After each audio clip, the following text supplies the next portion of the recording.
So the match between the two European champions finishes in defeat for Nottingham Forest as Manchester City win 2-0.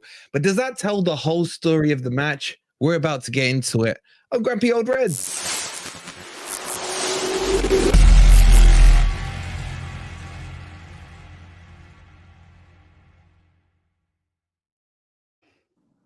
Good evening on Night Chat. How are you doing? Hope you guys are all well, and welcome to Grumpy Old Reds, which is exactly on time.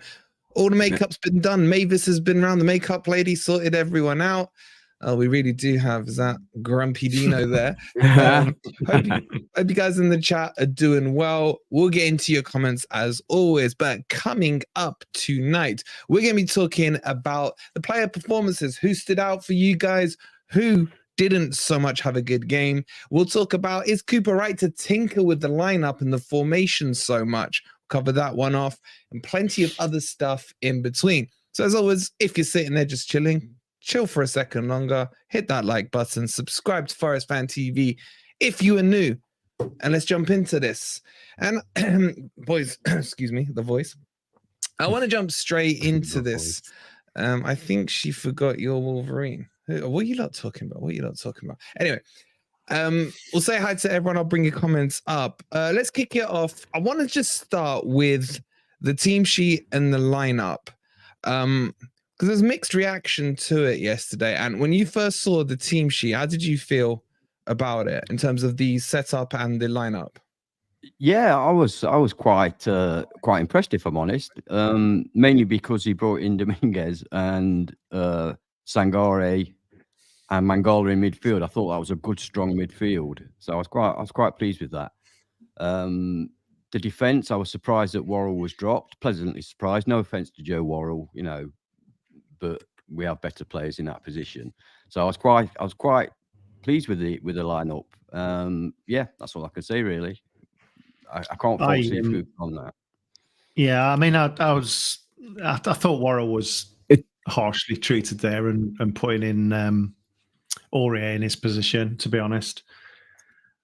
I know that he called out the central defenders, but I didn't think Worrall did too bad. I'm sort of like a bit of a Worrall lover at the minute, aren't I? You are. No, I can back you on that. A little bit. Yeah. I can understand that, Dino. I can understand that. Yeah, I don't know. He must have felt really shit, and I don't think he's done that bad this season. But yeah, that's fair. Where's Crypto when you need him? Come on, Crypto. Here he is. Here he is. I knew it wouldn't take him long. I knew it wouldn't take him long.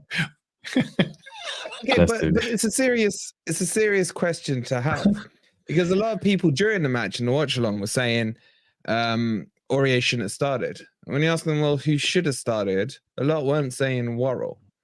So was anyone disappointed? Were you disappointed with Aurier's performance? Because he got a little bit of stick on the watch along from some of the guys in the chat.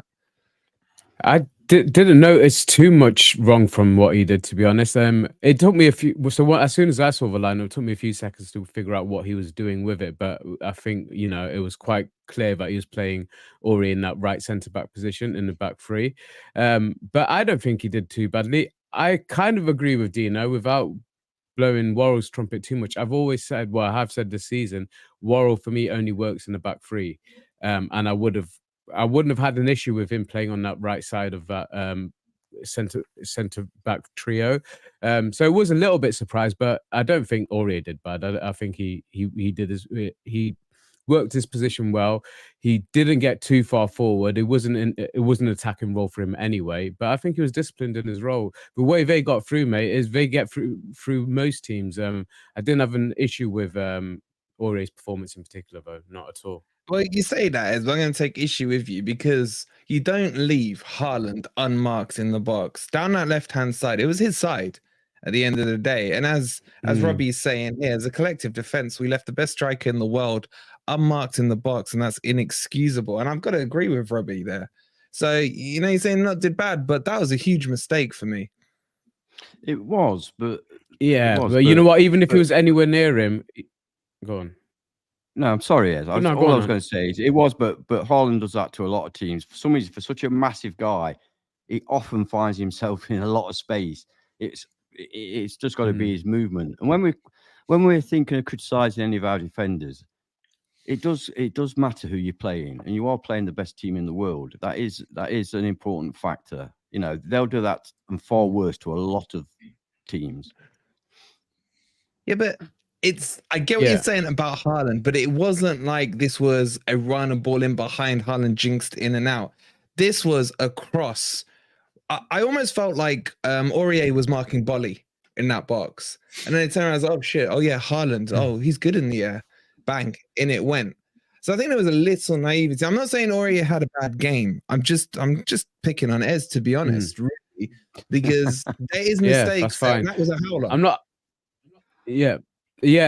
Well, it was, and I'd have to go back and review the game anyway because I haven't done so. But Worrall wouldn't have done any better in that position anyway. I don't see that as a big game changer, to be honest. But I think it's the overall way we're going to look at this game. Are we looking at it as it could have been a lot worse scoreline wise, and we've got away with it because we kept them to 2-0 up until half time. Then obviously the change that happened in the second half. Or is it a case of we could have done a lot better? Because I think there is a glass half full situation here, because I believe we had the opportunities to really get something out of it. But if we can cut out those kind of mistakes against any team, you know, we'll be a better team. But we're up against the best team in the world, best club team in the world, in anyone's opinion. So I think you kind of got to take that into consideration. Well, speaking of handsome men, yeah, I was going to say, we'll go to Dino. We'll go to Dino. The chat are going absolutely crazy over Tavares. There's so many comments coming in here. Both goals came from Tavares's area. Tavares cost us points. Reminds me of some other defenders. There's so many. Pat saying Tavares, although I don't rate him, he was left to handle Walker and Foden on his own. I think that is true as well. Dino, Tavares, like, what was your take on him for that game? And we've talked about him a lot, but were we seeing those issues that we pointed out, you know, when we signed him? Yeah, I didn't point them out because I kind of wanted to give the guy a chance. I think you called it out first, and I think you're right. I just don't know whether it's this quality. How much football has he played over the last few years at your other club? It's not. He went on loan. He went on loan last season. Yeah. Did he play full last season? Then? He was on loan at Marseille last season, and he started off like a train. The fans absolutely adored him. He scores like 6 goals in his first 10 games, and then he started falling out, and he went off the rails, and ended up not wanting him. I mean, I said from day one, it's unfair to judge him against Man City, but B, as a defender, because I've said from day one, he is not a left back. Yeah, but he's being played there. He's being played there. Yeah, but is that his fault though? Wolverine. That's the manager's fault, not the player. He is not a left back. Never has been. Never will be. He's at minimum a wing back, and I've said from day one, he's probably better used as a winger, if I'm honest, because he is good going forward. He's powerful. He's pacey. He's immensely strong. He's got an eye for goal. Going forward, he's fine.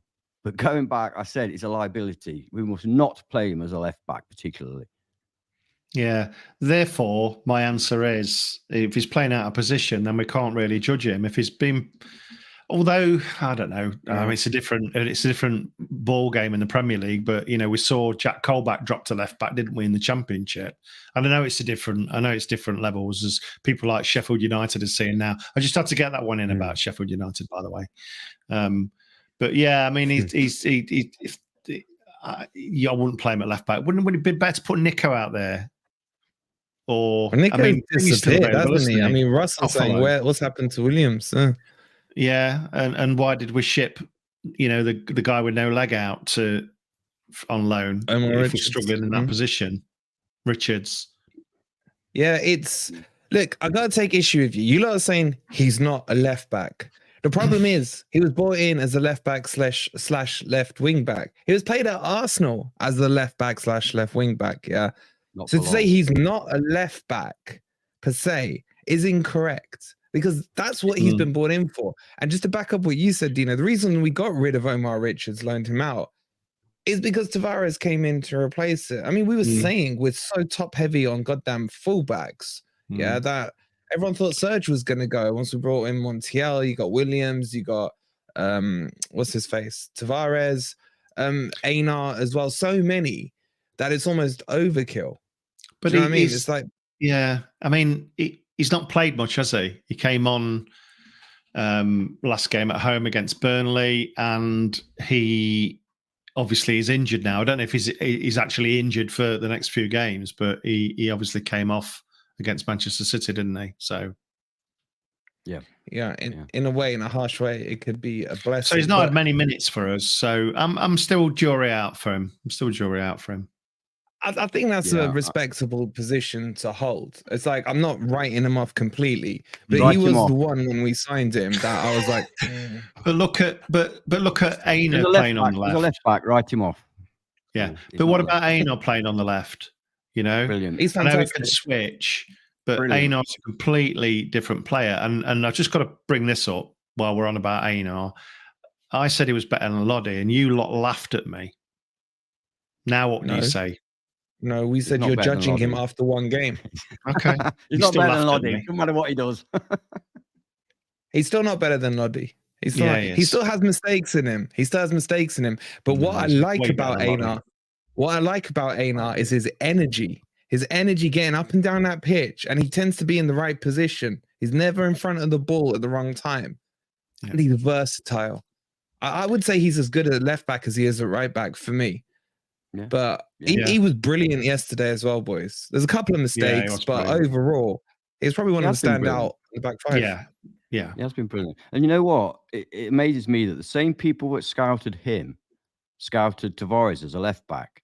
They should have just asked me and I'd have told them. I mean, if he has been brought in as a left back, that's a mistake.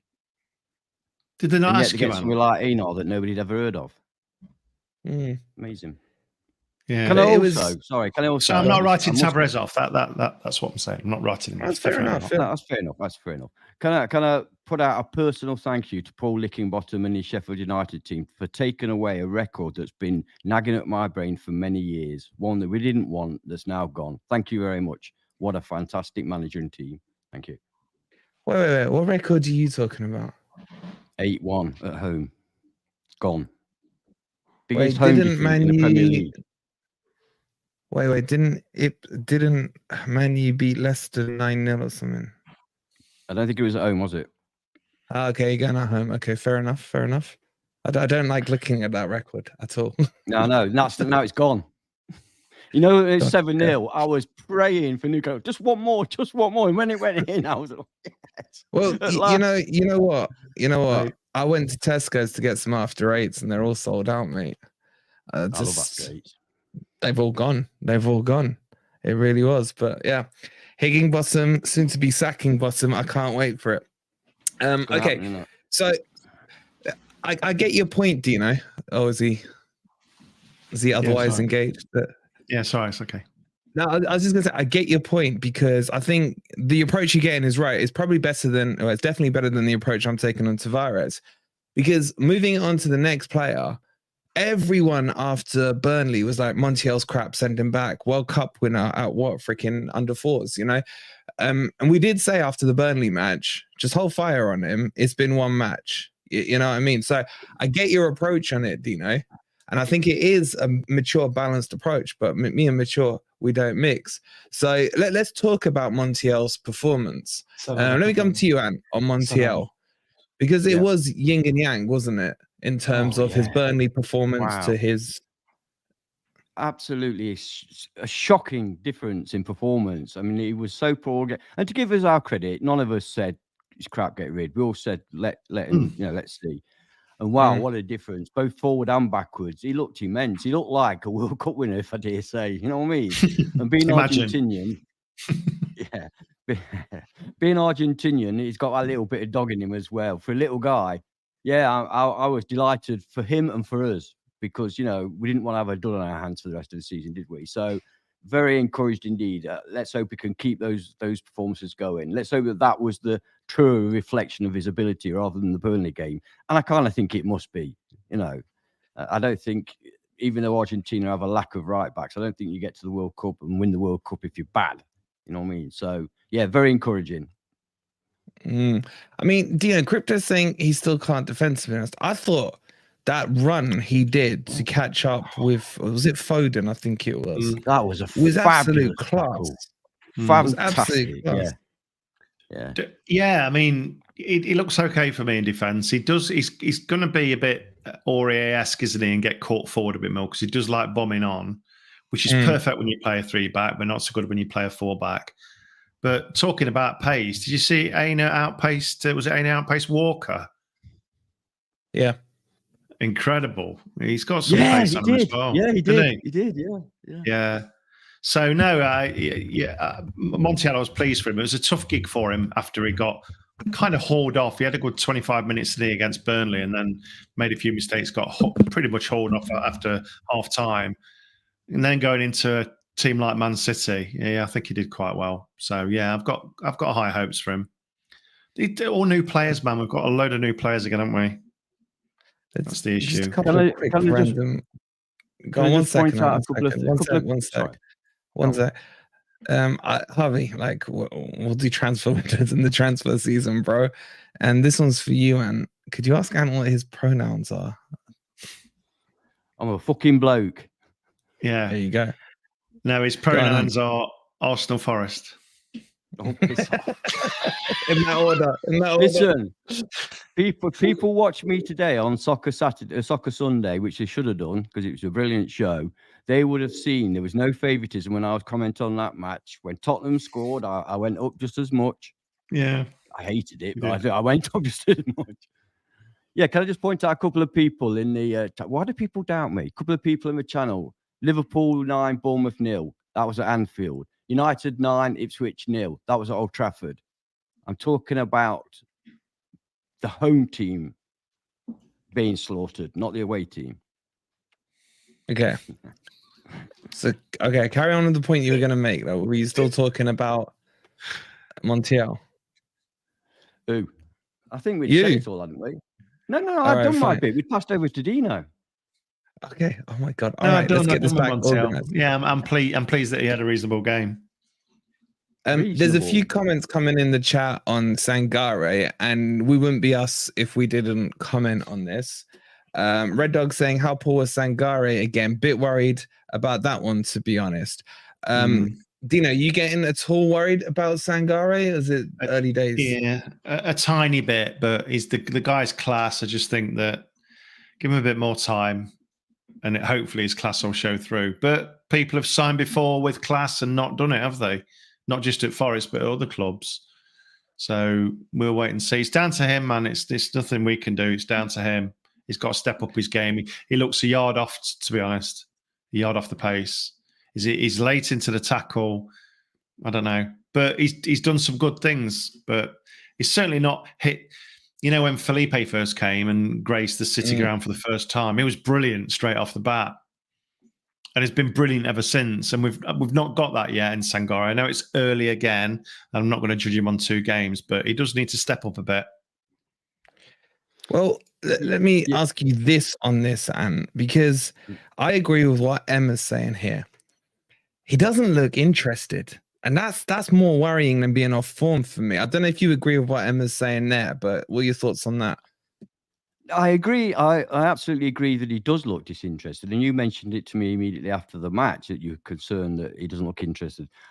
Honestly, I think it's a case of new country, new culture, new team, new teammates, not being able to speak the language. If you're on a football pitch and people are speaking a different language to you, it's very, very, very difficult. So I'm more than prepared to give him more time. He's a quality player, in my opinion, and he will come good. And he will eventually buy into the Forest ethos, if you like. Most players that come here after a short while, they love the city, they love the crowd, they love the atmosphere, they love the club. So hopefully he'll buy into that. But he's not had time yet, has he? I mean, I don't know how much time he's spent in the country, but it's far. And to add to that, we probably had overinflated expectations of him that he'd come in and be this Superman. He could sit in the midfield on his own and he could dominate everybody. And he's just human at the end of the day. But you know, I think we've set our own expectations of him personally on this channel. I'm not talking about everybody in the chat, and I think he just fell under that. But he's done some good things. I agree. I think somebody put something earlier. It's good. They're coming through too quick. Yeah, somebody put earlier. I can't find the comment, but said, you know, FFS. You know, he's done some good things. He's not been shocking. He's not been shocking, but he's just been a little bit off the pace at times.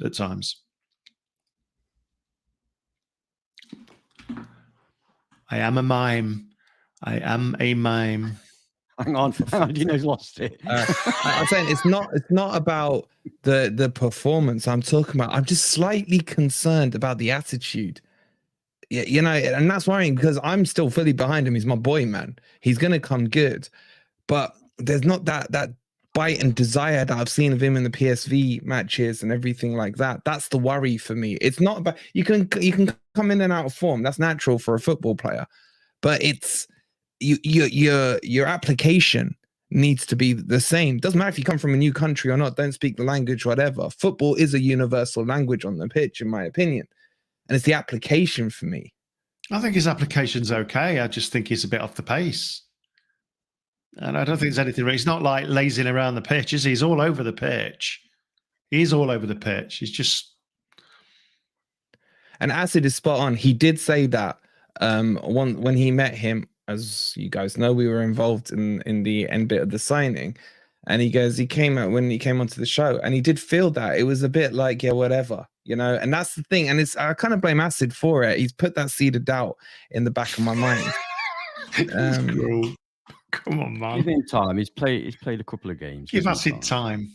Yeah, exactly. I'd like to shout up Mark as well. I must have had people going on Google because he has come up with one. So I was wrong on that. Southampton 0, Leicester 9, 2019. Yeah, that's the one I said off the bat, man. Anyway, okay. He was building I just want to ask Eddie. I don't know what you're talking about, Eddie. Address the fucking knobheads, Wolverine. Which ones, man? Which ones? You mean which ones? He can't talk about Eds when he's not here to defend himself. Come on. Okay. So let's talk about, for me, my personal choice for man of the match. Well, he was up there. I can't remember who I gave it to now. But Dominguez. He came in, and that second half. Yes, look. Let's put the caveats out. We know there were 10 men. They went a bit defensive and sat on the lead. But for me, boys, that was the first time in the whole Premier League since we've been back where I saw a midfielder take control. I may be wrong. You know, you can't remember every game, but he took control of the game. He had his foot on the ball. He moved the rest of the midfield forward, and he was just pinging passes from A to B, completing passes left, right, and center. Then he started taking shots towards the end of the game. And I just thought it was one of the best performances I've seen.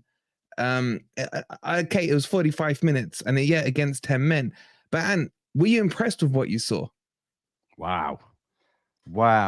I mean, that's the kind of thing I was expecting Sangare to do. You know, that was the kind of performance I was expecting from him. I mean, he's a little guy, but he's a tough little guy. And his passing surprised me as well. He was very aware, looked up, passed the ball around really well. Crossfield passes, safe ones.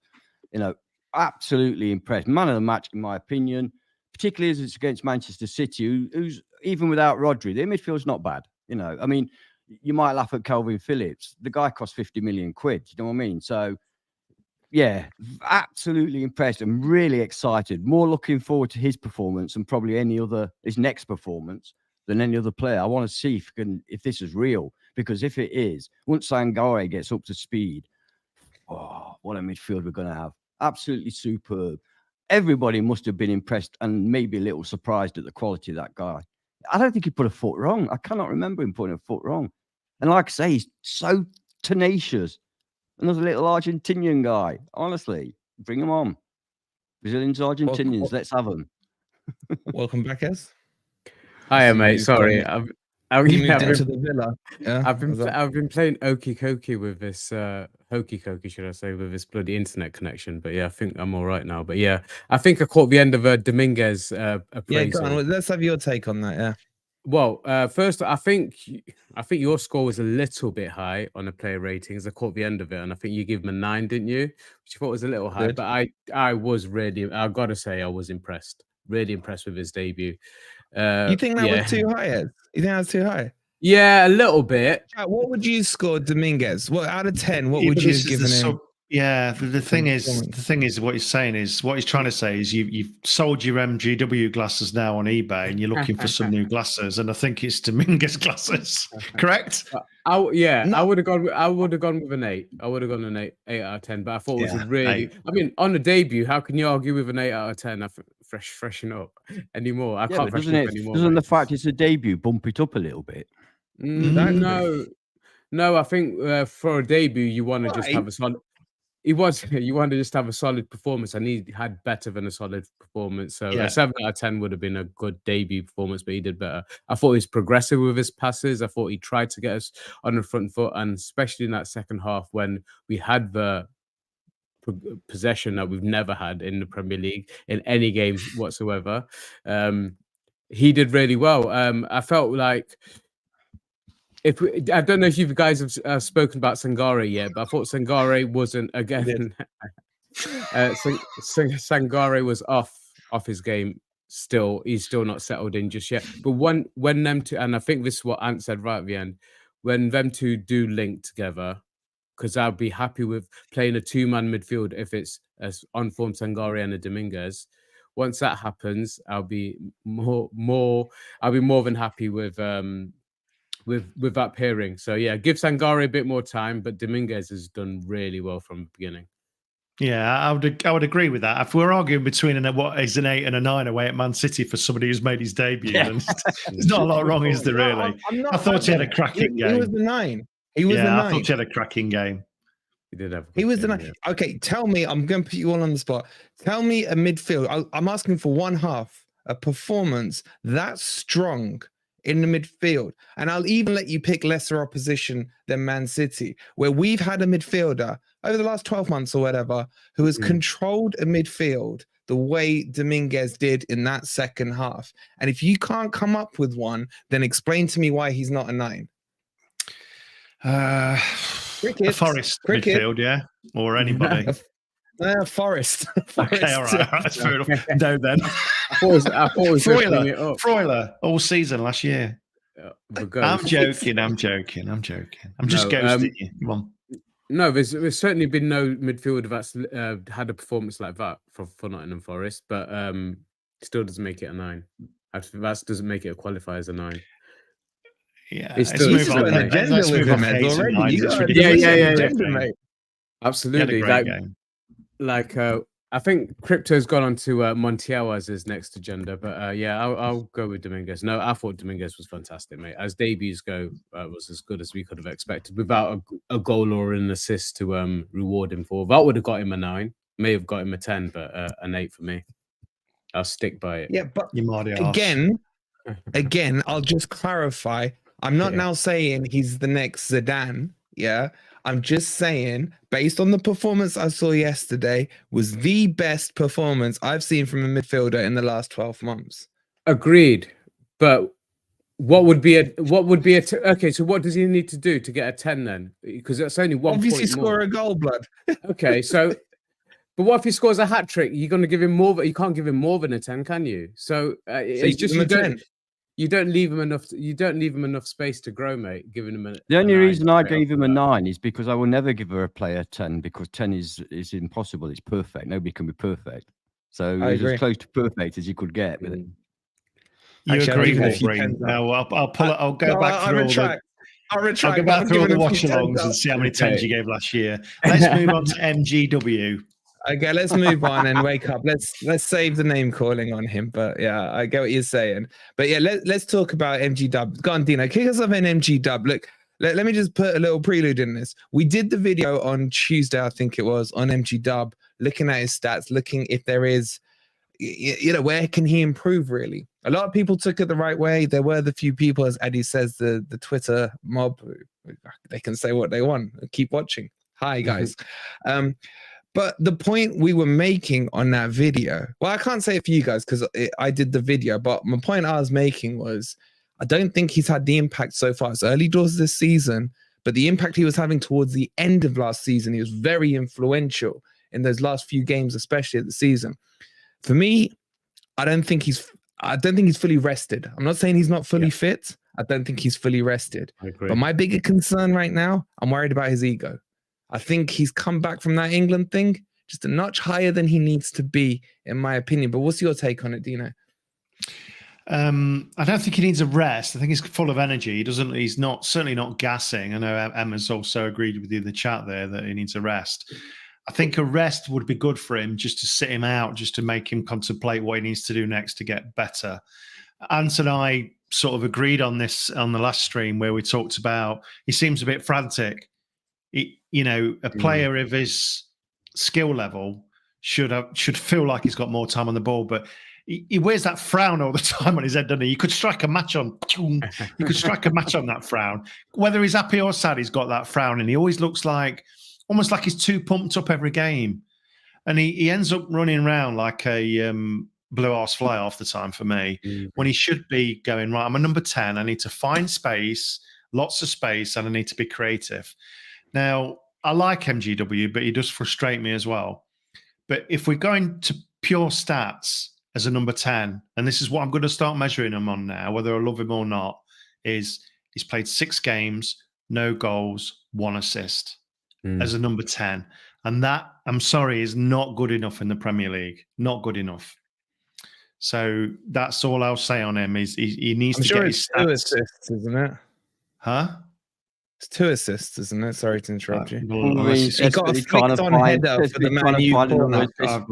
Sorry. Yeah, I mean, I've got 1 assist in the Premier League that's showing me here because I checked it just before we came on.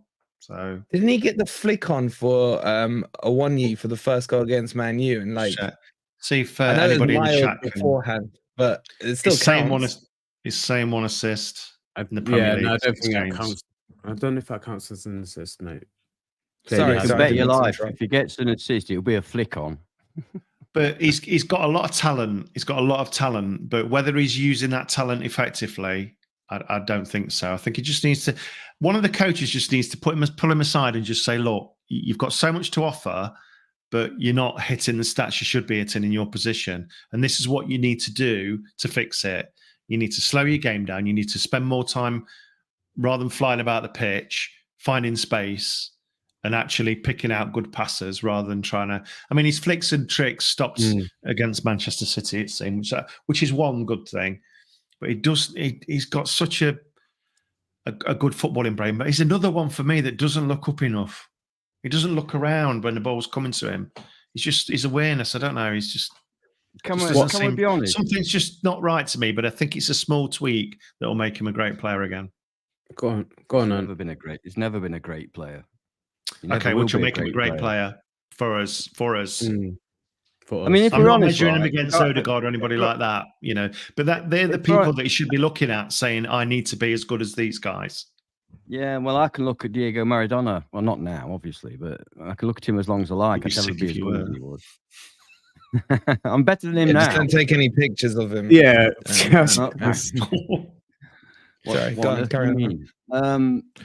Yeah, let's be honest, Lord. MG Dub, he had a decent season in the Championship. That's it. That's his pedigree. Okay. He came to us with a lot of hype, a lot of money, a lot of expectation. We were all a little bit starstruck. It was our first season back in the Premier League. We weren't used to having these big money signings.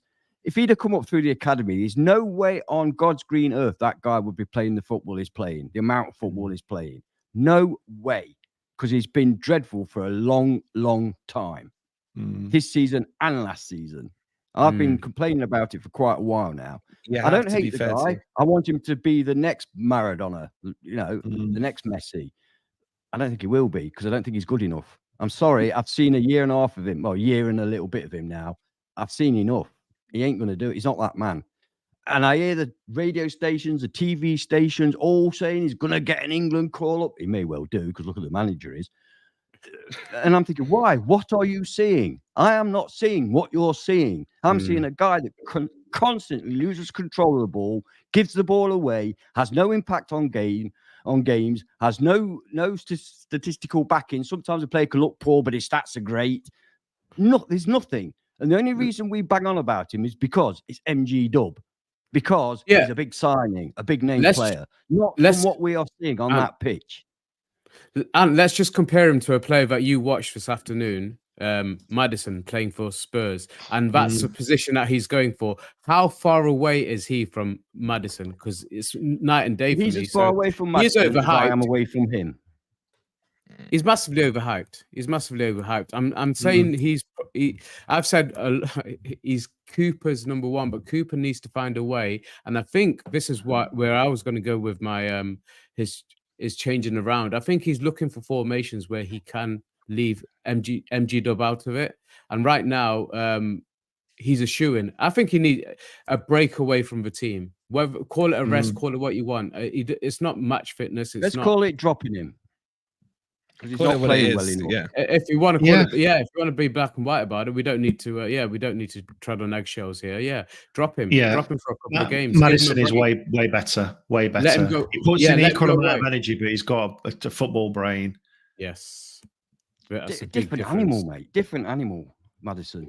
Yeah, Nicky's made a good point. He's still young. He is still young, but I think. How old is he? How could I put this? 22. He has got an ego.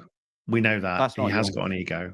So, you know, I think if he had he's got the skills in there. If he had Yates's mentality, for example, that always wants to improve, he would get better. Whether he would ever reach a De Bruyne, no. If he would reach a Maddison, that'd be fantastic for Forest. But at the minute, it's all down to him. And I think Cooper's got to take some responsibility here and say, I don't have to play a number 10. I can play a 4-3-3 quite easily and still get results and be without MGW. Well, this is my point. Is it all down to him? Because if you ask any player if he wants to play, whether he's got an injury, they're going to say they want to play. It's down to Cooper. Cooper needs to show the same balls that he showed, because he dropped McKenna and he dropped Worrall. The same balls that he's shown in doing that, he needs to do the same thing with MG Dub. So it's not up to the player, because if you ask a player, he's going to want to play every single game. He's never going to say, leave me out for a bit, boss. He's going to fear losing his place. But I'm seeing ways and formations in Cooper's tinkering that allows us to play without MG Dub, and send him away for a couple of weeks, mate. Send him on holiday, whatever it takes. He needs. I would just add to that as on holiday. I think he's the last one left of fucking holiday on a training pitch. A fucking holiday. Send them on holiday, mate. We're talking about modern day footballers. Holiday. We're talking about modern day footballers. Do what it takes, mate. I don't care. Get him working harder on that football pitch. No. Do it the other way, mate. So what are you saying? What message are you sending? Play crap and get yourself 2 weeks bonus annual leave. No, get him away from it, because it's all in his head, isn't it? If we're saying it's in his head, he thinks he's number one. Cooper's not dropping him. Get him out of it. Then if he can't handle it. No. That's so soft, man. That's so soft. How did that work out for Jadon Sancho being sent away? Maybe send him straight out to Nottingham. Oh, listen, Jadon Sancho's got his own problems, but we don't want a Jadon Sancho on our hands. You can deal with the players in different ways. No, there's no need to get rid, is there? I think you guys are being overreactionary, if I'm being honest. I'm not. Both extremes, yeah. Exactly. All I've said is he's not playing well. It's good TV. That's all I've said. Is that wrong? Is that overreacting? The guy's not playing well. Drop him. Make him work his way back into the side. Yeah. I want nothing more than him to prove to be a world superstar. All right, let me counter what you're saying here. Let me counter what you're saying. Forest FC, not MGWFC. Agreed. I was going to say. Gone. Sorry, just let me add into there, please. Sorry, Wolverines. I'm really sorry. The little sugar coat in there. Gone. Because these two here have kind of sparked up some flames here. He's the last one left from Cooper FC, because Worrall's been dropped, McKenna's been dropped. He's the last one out of Cooper FC, in my opinion. And I think there is a sense of loyalty to MGW for whatever reason, but he either needs to shake his game up and start getting some stats on the board. His job is clearly forget the flicks and tricks, forget how much he runs around, forget his performance. He's got to get assists and he's got to dib in with goals. End of. And he's not. That's what he's there for. That's what he's there for, and he's not. That's too black and white. That's too black and white. I agree. It's not black with Pat. It's black and white, but it's easy. Let me give you guys the example. And whoever wants to take this. Jono started last year. Let's be straight. He was rubbish. Yeah. Not until he came back from the World Cup did he start firing goals. Yeah. Mhm. So he played through his bad period. Yeah. Now, I don't think many will argue that MGW isn't at his very best.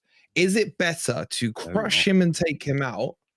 Yeah. Or is it better to play him through the patch? And because look, when a striker is gone dry, yeah, you kind of play him and then that goal comes through and sets him back alive. Yeah. Mike is not scoring goals, get him out. Put someone in that can. It's not just about that. He's had no competition in that position whatsoever. So his place is safe. If Cooper's gonna play a number 10 and even shoehorn him into some formations, which he did towards the end of last season, his place is safe. So that's why he needs to be challenged. And the only way he's going to be challenged is by taking out the teammate. So it doesn't matter. I wouldn't play him through this because it's not one of those situations, I don't think. His problem is that he's got no competition. So he's getting complacent, if anything. Yeah, I mean, I remember years. Sorry, chat, but I remember this. But Clough dropped Teddy Sheringham, for a game, and he was gutted. And he came back the next day, and I was there for the next game. And I think he scored a hat trick, Sheringham, but he was really fired up. And I just think it'd be good, maybe for MGW to sit a couple out, see where his head's at afterwards. Personally, the thing is, right. We don't want to become like Manchester United, where you mollycoddling the players. Look, the state they're in because they mollycoddle their players. They're frightened to drop them. They're frightened to say anything to them. They're frightened not to give them 350 grand a week. We don't want that. We want a team that's full of strong personalities, like Joe Worrall, to be fair. Joe Worrall's been dropped several times. He's come back. He's played. He's fought his way back in. If you're a footballer, I'm sick and tired of this bloody mollycoddling of these multimillionaires. You drop them, you fight your way back, or you're off. Dead easy. If you're not willing to fight your way back, I don't want you at my club. I don't want you. I understand what he's saying, but it's changed so much because of the money and the power. What do you mean you don't care? But that's not an answer, is it? It's only changed because people like you are letting it change. But how am I letting it change? What influence do I have? For a fortnight? What influence do I have? What influence do I have over what influence do I have over what happens behind the scenes at Nottingham Forest? I was just giving a suggestion. Well, I might do, I might not. I might have some followers about it. But the point is, you're going on about treating them the way they did back in the day, but you're talking about multimillionaires now. No. I'm talking about multimillionaires how they need to be treated. How they it's not the same. It's not the same. It's not the same game. Guardiola does not mollycoddle his players. João Cancelo fell out with him. Bye. Best left back in the world. Bye. So where's the challenge for MG Dub? That's the whole point of this. Where's the challenge for MG Dub? The challenge is to get your plates back. Yeah. Drop him. Get your plates back. So at Burnley, I was in the Bridgeford end, and everybody was singing his name. Anytime he come near, they were singing his name. So I think maybe he does have an overinflated opinion about his place in the team. He never gets dropped ever. He doesn't get an injury. And, I think, what did Emma said, privileged, I think, earlier. It's like his privilege, he's got this privilege that he's always first name on the team sheet. And I don't think he should be, because I said in the last stream, I think Ant and I'd agreed on it, and I do agree with Ant on this, actually, that he's causing a problem at Forest potentially, because for me and for I think the rest of the panel, we would prefer a 4-3-3, and he doesn't fit into that. I agree, because the three midfielders that we could pick, with the current crop of central midfielders that we've got, could actually start to dominate games now. But once you put two in midfield, you overrun, and you put MGW up front. And he's not performed. Whatever we say, he has not performed this year. 1 assist from 6 games, no goals. That's it. Not performed. End of story. Black and white. Yeah. Can I just say, sorry to interrupt the flow. It's killed me, man. Ez versus Ant in a Hell in a Cell ladder match. Hell in a Cell has no ladder Let's match. get it but on. you putting the ladder in for Ez. And I don't know what you're talking about. Is it UFC or something? No, Is it WWE. You go in a whatever, cage, mate. a wrestling cage. Yeah, only one man comes out. Yeah, but Ez gets given a ladder record to Mark. It just a quick shout out I'm to not taking Ez on. Forest. He can be a brute when he's stirred. Oh yeah. And thanks so much for the $4.99, buddy. Cooper's team selection and defense, laughing emoji. Einar's been a revelation at left back. Why change it? I was so frustrated when it flashed up. Thank you so much, buddy, for the $4.99. And Jason, thank you so much for the 10 months, matey. Look, let's. I just want to touch on a point you made there, Dean, about the competition for places. I want to ask you about two things on that. One, there's obviously the Scarpa thing. We're not going to go into a Scarpa debate right now. The other one that I'm interested to get yours and the chat's thoughts on is his price tag kind of doing something with this? Because it's not something we've discussed before. He's one of our most expensive players, technically will be the most expensive if all the add-ons get triggered. Is that part of the reason why, or do you just think it's purely kind of teacher's pet thing going on here? Well, it was Cooper's main target, wasn't he? And he was the Mine as marquee well. signing of last season. But who's the marquee signing this season? Sangare, and he's not started too well. So maybe, you know, you look at people like Aina that cost us nothing, and Aurier last year that cost us nothing. Yeah. And they've kind of been the standout players. And that's got to be down to, I mean, they can't help it that they've got these inflated prices, but that's got to be down to attitude, mentality, and professionalism for me. So I do think it's a tag around his neck that kind of he was Cooper's boy and he needs to make it work. But you know, it's not working right now, and he should be a big enough manager to say, look, we need to switch formation, switch you out for a few games. Let's see where you are. Let's work with the coaches on some of the things that you need to work. The coaches must be able to see that he's got deficiencies in his game. They must be able to. Surely. If they can't, then I'm sorry, guys. You need to get another job. Somebody suggested a poll. I think it's quite a good idea. So the poll question could be: if a player's egotistical and over £100,000 a week and not performing at all to the level that is expected of him, should we A, put him back in training, make him work hard to get his place back, or B, send him on a little holiday? Right, there's a limit to how many words you can put in there, mate. Bloody hell, we're not writing War and Peace. I can do a poll. It's right. Send him on holiday, or and play him. Just very quickly, Michael, we said the word Scarpa. We said the word Scarpa. I know, and then they come out the woodworks, right? And you say think you need to trust Steve Cooper in the process. He's actually doing a good job. We're not talking about Steve Cooper's doing the job or not right now, right? And if you want to go down that debate, then I can shut you up with the word Bade, right? So if you want to go down that angle, cool. Anyway. Let's move on. I think everybody in the dog is entitled to have an opinion on a player's ability, and if you know, there's no wrong or right. It's just your opinion. So if somebody feels that Scarpa would have been a better option, then I think that's a fair comment. No, it's just don't worry about it. It's literally not commenting on. It's not commenting on anything else and just waiting for a buzzword or a keyword to come up in the conversation and just jump on that. But yeah, it's a little bit pathetic with no one saying anything. Anyway, going back to, are we going to go back to this one? Because end of the day, like with MG Dub, he needs competition. Simple as that. And the way he gets competition is change that formation. And that formation 4-3-3, I think genuinely is our best all-round formation. That's something he really needs to work on. Cooper has done some tinkering, and I think he's been brave in doing it.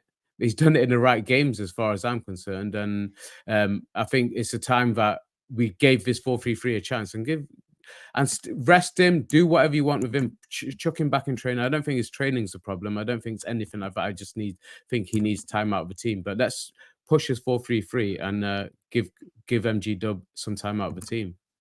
Yeah, I've heard he likes the Bahamas. We can send him there. I'll go with him, mate. Oh.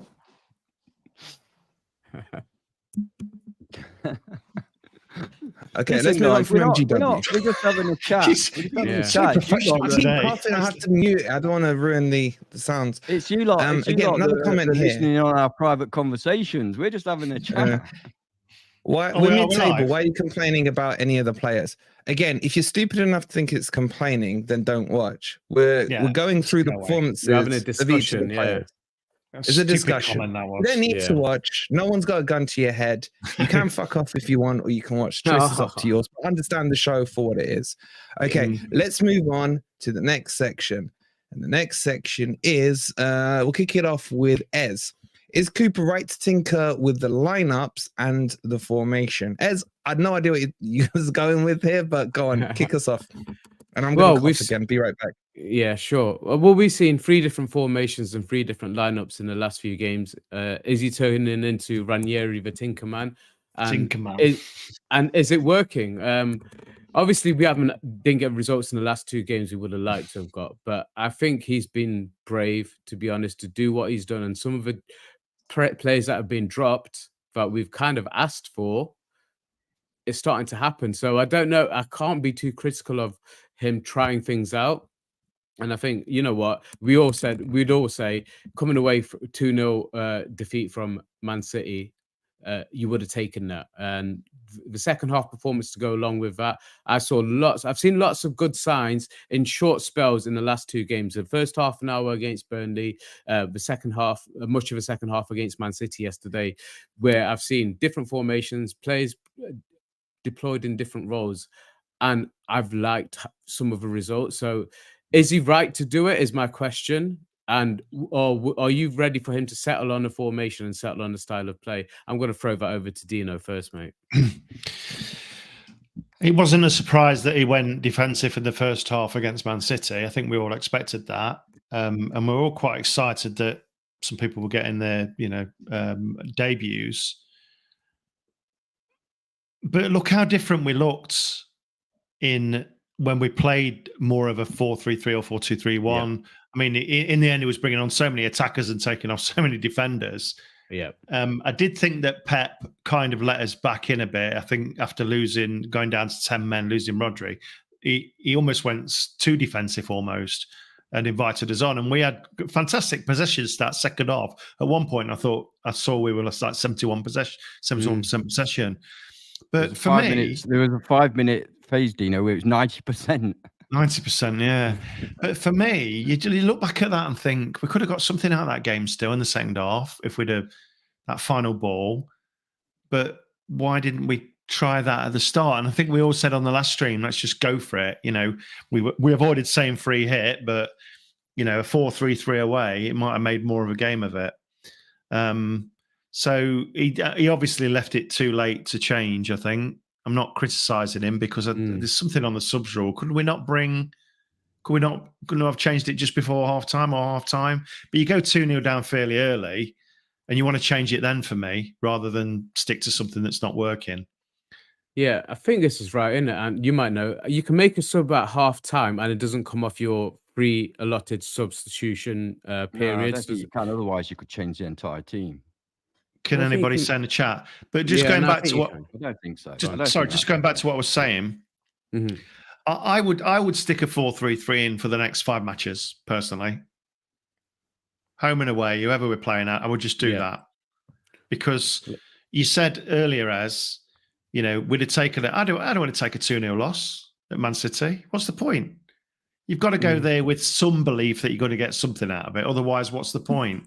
What's the point? We're not Sheffield United with a poor side. I agree. With a poor side. We've had 3 transfer windows now. Yeah. In the last season and a bit that we've spent a shitload of money on, and we've got a good squad, in my opinion. So why not just play 4-3-3? If this game was 3 months down the line, then I'd probably agree with you. But with this new team, with new squad, and with these new systems that he's trying to settle in, I think it's a bit too cautious. Optimistic.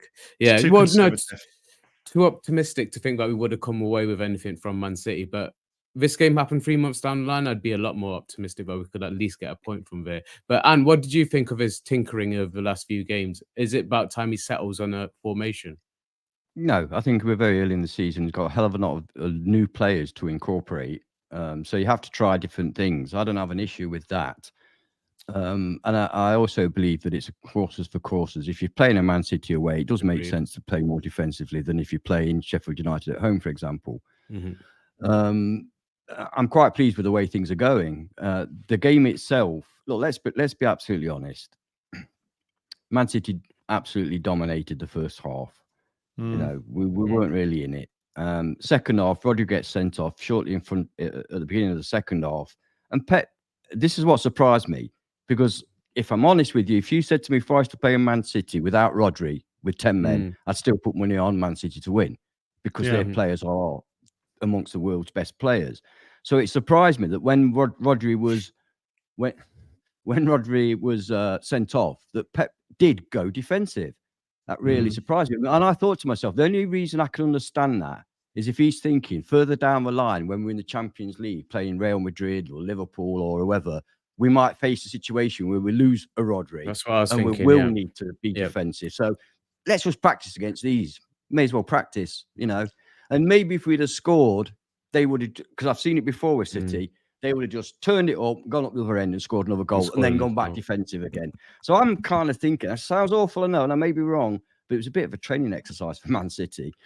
Having said that, that doesn't negate the fact that we played some fantastic progressive football and showed that we could, because we still penetrated. We still played well against that defence.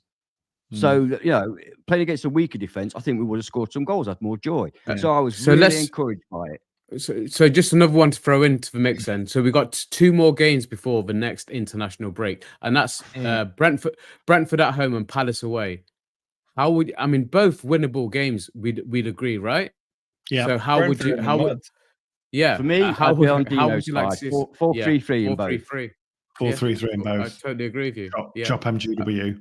I have to echo Ant's point about the second half. I thought we were fantastic in the second half. I really did. Just a slight cutting edge difference up front. But I thought we were brilliant. It was so nice to see, certainly after the last season there, seeing us just get pummeled. Just seeing us actually taking the game to Man City. And every substitution they brought on was more defensive as the game went on. So I was really proud of the team there. Me too. I thought Cooper's substitutions in the second half were quite progressive and good, something that I've not seen all of last year. So that again is something positive. And listen, we're a club in transition. Hopefully, there's 5 or 6 teams so bad at the minute in the Premier League that we don't have to keep looking over our shoulder all the time, and we can start to look about. You know, Cooper can start to think, well, how can I then progress into more positive tactics, which he definitely has done in the last couple of games. Just trying to be a bit more progressive. And how much longer are we going to hide behind this transition line? It seems every transfer window, it's the reset button being hit. If I'm being honest, he's very cautious. He's very cautious. So Postecoglou's gone into Tottenham and just instantly said, right, we play like this. This is how we're playing. Forget Kane, forget the past. This is how I want our Tottenham side. And within a few games, he's got it nailed. Again, just a plug for the High Press video coming out in the next couple of games on Tottenham's formation. And you'll see exactly what I mean. It's rigid, but it's fluid. It's rigid, but it's fluid. And Cooper is not Postecoglou. He's very, very cautious, and he makes slow, incremental changes. It's like any manager at work. You've got some people that come in like, you know, what Twitter guy's name? Elon Musk, and he'll just change everything. He comes into Twitter, sacks off the staff, and away to go. And then you've got people that just make small changes. We've got a manager that makes incremental changes, and that's just the way it is. The thing about Postecoglou, the thing about the Postecoglou point is, if that had gone wrong, that would have been on his head. Cooper's not willing to take that chance, and I understand that. I'm not criticising that at all. I understand that it's very difficult to do what Postecoglou's done at Tottenham Hotspur. But I'm very encouraged, and I thought his post-match interview wasn't the same as normal. It was actually that's what I'm come on, Tan. I'll start with you, but let me just set it up, because there was a comment in here talking about Marinakis Jr. looking pissed off, and I do agree. You could argue they do look pissed off most times. They always look pissed off, to be fair. But this is, I want to talk about the Cooper post-match interview because I found it a bit more interesting than his normal ones. He was really emphasizing the point, and hence why the thumbnail says we can play. You know, there was a lot of talk about progression, attacking football. These are now words, buzzwords that are starting to come up a lot in his post-match. And we've seen the new chairman come out and say losses aren't acceptable. Yeah, we don't want to celebrate losses, which is pretty much what we're doing right now. But they're clearly trying to change the mentality of the club into the next step. And he's absolutely right. You know, the next step is losses are not acceptable.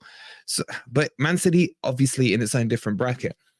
The point I want to ask you about, Ant, is Cooper being told step up now? This is as in step to the next phase. Because his interview technique and what he's saying is completely changed this season in terms to what he's saying. He keeps talking about formations, keeps talking about attacking football. We've got the players, they can play football, etc., etc. Do you think there's a directive coming from above? Well, it's interesting, isn't it? Beginning of the season, he was making these noises. If we get the right players in, we can kind of change the way we play football. Last season, blah, blah, blah, blah. And we all sort of went, yeah, well, we'll see. The interview yesterday, as you quite rightly say, it was very kind of forceful. And that to me sounds like, yes, he's been told, Steve, this is not acceptable playing that way. Not only playing that way, but, you know, not getting to Europe and stuff. If you get into Europe, play that way, we might think about it. But I think he's been told he needs to entertain the fans and get, you know, play some better football. And I think that's why he's saying what he's saying. Because he feels he needs to tell everybody, look, we're going to start playing really good football. You know, we're going to start attacking and stuff. Now I've got these players, and that's fair enough. Now he said it; it's out in the open. We are entitled to expect now to be playing better football, and we'll see if it happens. But I think, I think he must have been told. He must have been told. You're welcome to him. And Dino, this for me is quite funny because everything we get slated for, I mean, slate away, we don't give a shit for saying about the negative tactics, about low block, about substitutions being poor all of last season. Yeah. Isn't it quite funny that Cooper literally comes out and it's almost like he's got us on record on these things because these are the three topics now that he keeps going on about. So maybe we do know what we're talking about, Dino. Yeah, I mean, we were calling it out last season, weren't we? And we were lambasted for it in a lot of areas. But it just proves that what we were saying last season, he's now saying in his press conferences this season. Whether it's his voice or not, I'm not so sure. I think you're right. I think Marinakis' family have had a word and said, look, you know, I've dipped my hand in my pocket for everybody you've ever wanted. Way more than most clubs around our level, way more. And it's now time to sort of stop just building a brick wall at the defence. There's a time to build a brick wall at defence, and it worked beautifully against Chelsea, but it's not always going to work like that. And I said that after Chelsea, you know, everybody had a great game against Chelsea and we walked away with a 1-0 win. And we tried it again against Manchester City, which I completely understand. But then, you know, he did come out amazingly in the second half, just kept bringing attackers on. At one point, I was thinking, God, how many people have we got in the attack? And I respect that. And whether it's come from Marinakis or Cooper, I don't give a shit as long as my club are actually trying to get further up the pitch. That's all I care about. I don't care about where it's come from. But I do think it's probably come from the Marinakis family somewhere. Owen, with that, would you mind telling me the lottery numbers this weekend? Because you seem to be able to see the future. Yeah. Appreciate it. How do you know we would have got relegated? What if we'd have bought somebody else in and we'd gone sawing up the table? A bit like do you know who was coming in? Do you know who was coming in? Did it?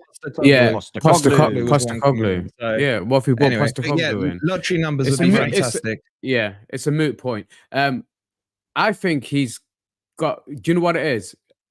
The expectations have to be different this season. There's no way on earth Nottingham Forest should be involved in a relegation battle this season. Look at the crap below us. There's no way we should be involved in that. And I think that puts the pressure and also kind of gives the owners and management team, whatever you want to call it, that bit of extra leeway as well. Because if we're involved in a relegation battle this season, then there's no doubt Cooper should be in trouble because he's been given all the tools he needed. I've said many times, he's running out of excuses now. He can play a variety of formations. He's got the quality that we haven't had in this squad at any point, certainly not in the last 20, 30 years. And we're getting to a point now where, like I said, he's run out of excuses. So the fact that, you know, we're expected to stay in this division and stay in this division comfortably this season, we need to see progression on the pitch. Now, that might be, if that demand doesn't come from the fans, like we have done all the way through, then Cooper's got nobody really criticizing him, because unless Marinakis is on the phone to him every single day telling him what he thinks, then he's not hearing any negativity. And if everybody wants to just clap along for everything, whether we do well or do badly, just because we stayed in the division, that's not going to wash this season. So I think the pressure's on. Was that a dog or a seal? That was supposed to be a seal. Terrible, man. I realised I've got the mic in my hand, so I was going to clap my hands together, but that wouldn't have worked. But yeah, do you get what I'm saying? Am I right in saying that? But there's no reason he's under. We're not under no pressure to be relegated this season, so he has to improve. Yeah, he's changing his tactics, though. Obviously, he's said it, he's stated it, and he's doing it on the pitch. He's changing his tactics. So let's give him a bit of time to do that. We were all critical of him last season. Now I'm a bit more, hang on a minute, he's changing and he's playing more of the style I want to play. These small tweaks, the MGW thing is a little bit bugging me, but at the end of the day, let's just give the guy some more time. We're doing okay in the league. We're doing way better than we thought we'd be doing at this stage at the beginning. When we saw the fixtures come out, we're doing way better. Yeah, there's two things just to come back at you on that. Firstly, I agree, and I've been pleased with some of the evolution that Cooper's made. Substitutes, as Simon says, I've never agreed with his substitutes all last seasons. And a player rating yesterday, I was pretty impressed with it, and I was in a couple of the other games. Can't remember offhand what they are. However, what I will say is that just because some fans' expectations haven't risen, and it's up to you as a fan if you want it to rise or not. To be honest, whatever your expectations are, mine or the guys on the panel, it means nothing. There's only one person's expectations that matter. 100%. That's Marinakis. That's Marinakis.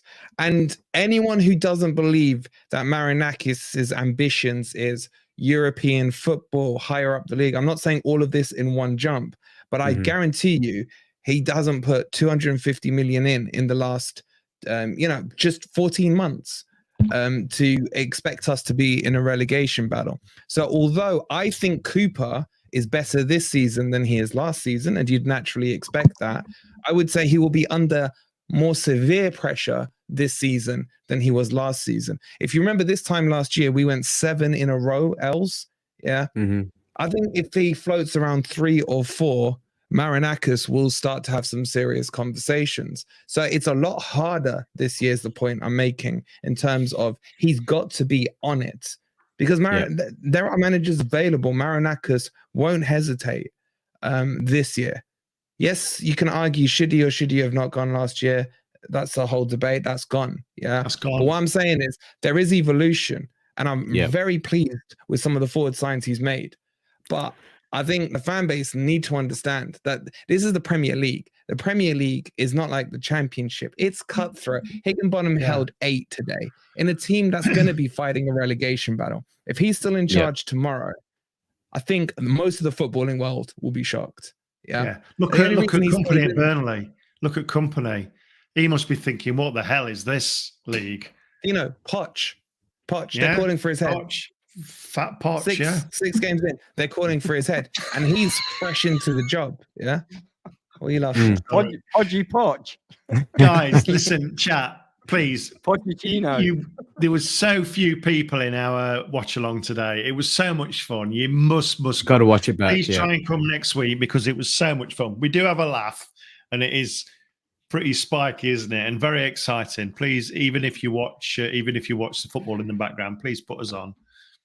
Pochettino, that was his new nickname. Let's get into a couple of the comments. Keep saying, I personally just want to see progress and lessons learned. We are seeing that. Owen saying, and when have the Greeks ever made a good managerial appointment other than Cooper? you guys are in dreamland. I mean, the Greeks must haven't be. won like what 12 league titles in Greece and run successful businesses because they've only Farmers ever League, made though. one good managerial appointment. Certainly less straws this year, says Randoms. JB saying random. people say he's got the players, but the first half of the show was about how they were not performing and yet need time. So surely we're waiting for the players, not Yeah, and Cooper. let me jump in on that one. So Go if on. you have a look at our next set of fixtures, we've gone through obviously one of the worst starts you could Yeah. possibly want to a Premier League season. But if you look at our Mhm. next 10 fixtures, we face one top 6 side in our next 10. He's got the opportunity now to really build some points and build some an identity. And like I say, I don't mind tinkering, but he has to. Eventually, he's going to have to settle on one or two formations and agree horses for courses, 100%. But we've got one top 6 team, and that's Liverpool in the next 10 games. This is the opportunity to build up a head of steam and to get the players playing the way he wants, the formation he wants, and making those tough decisions, which I will give Cooper credit for, he has started to make. So, Owen, it's not all doom and gloom here. We do want him to do well, but all I'm saying is I think the patience won't be there, and I think Wolverine's 100% right. He's not going to get a chance to lose 7 games in a row this season. I really respect Owen's opinion, by the way, because he's always in the chat and he's always 100%. kind of 100%. And I understand Owen's point of view. We've had so many managers, and we've now got a bit of stability, you know. And I think Owen, just to reiterate what Ez just said, you know, we'd love nothing more than Cooper to sort of be a bit more progressive in terms of attacking and just balance that out from his very defensive mentality normally. And I think if we can make some progress this year to mid-table, maybe above, and we see a bit more attacking football, I think we're all on board with you, my friend. All on board with you. Absolutely. Yeah, look, we are called the Grumpy Old Reds. We come here to have a little bit of a moan, a little bit of a Yeah, we discussion, are. you know. I mean, it can't all be happy clapper, mate. You know, we have to discuss things that we do believe individually, We do, not yeah. always as a collective. He but understands that. He individually. understands And we that. discuss He does. it. I Oh, no, know. Aaron's But a this top is bloke. Aaron's an yeah, absolute this is top why we bloke. have a debate. He keeps us, he keeps us on our toes. To be fair, and It doesn't Yeah, matter what angle you come from it. The objective's the same. You're going to meet in the middle on the objective. You know what I mean? Absolutely, absolutely. Okay, so pretty much covered everything-ish we wanted to cover. There's still plenty to talk about. We've overrun a little bit, but there's 350 of you in here. Please don't forget to hit the like if you haven't already. Only 100 of you have done so far. I think we'll wrap it up there. We've gone over the time allotted, and I need to go have a coughing fit as well. Eddie, you need to sober up, Eddie. I don't know what you're on right now. Eddie, I don't know why you're You need probably to tonight. sober up. Love Love you, bits, Eddie. but He's in take it Spain, easy, isn't he, man. still? Take Are you it ever coming easy. back, Eddie? You seem to have been there all the he's time. not coming back. He's not coming back. Yeah, Don't and blame him. as Carol says, I love the channel. You Oh. guys are wicked. Make my day. Thank you. Look, I will reiterate, when we come on here, we're going to talk straight. We're going to talk about good performance, bad performance, good managerial performance, bad managerial performances, etc. It's not your cup of tea. You don't have to watch. There's other channels you can watch who are maybe a little softer or maybe a little harsher in their views. But just take it for what it is. At the end of the day, we're all still Forest fans. Go on, Ez.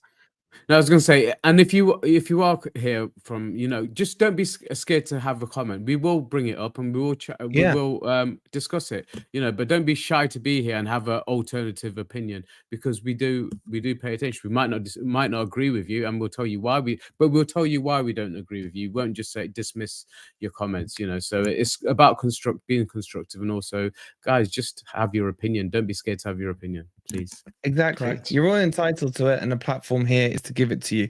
Okay, very quickly. Beat the Drop is back on tomorrow at 8 with a huge announcement. Do not miss it.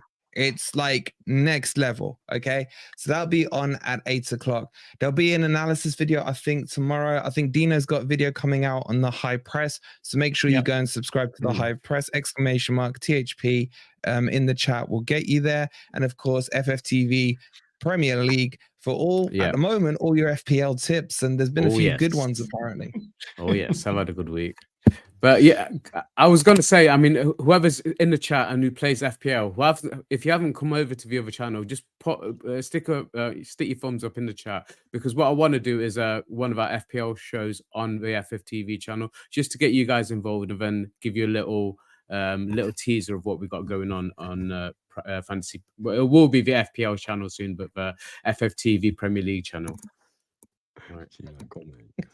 Tony, you're a funny guy. And All Super right, guys. Saturday and Soccer Sunday at the weekend, Yes. guys. Whenever Forest don't play, miss it. please come along. It takes us quite a bit of time to put it all together. But if we're going to have low numbers, we're probably not going to do it. So please come over and support that. It's going to be a lot of fun. We're going to have some guests in there as well, away from the four of us. And just a heads up, it's a Super Saturday next week, so there's a lot of 3 o'clock kickoff. So yeah, Forest Super are playing Saturday. on Sunday. Absolutely. Yes. All right, we're way over time. Thank you all so much for watching. Please hit that like button if you haven't already. Subscribe if you're new. I'm going to go and cough into the bin. I will see you guys tomorrow. And come on, you Reds. You Reds.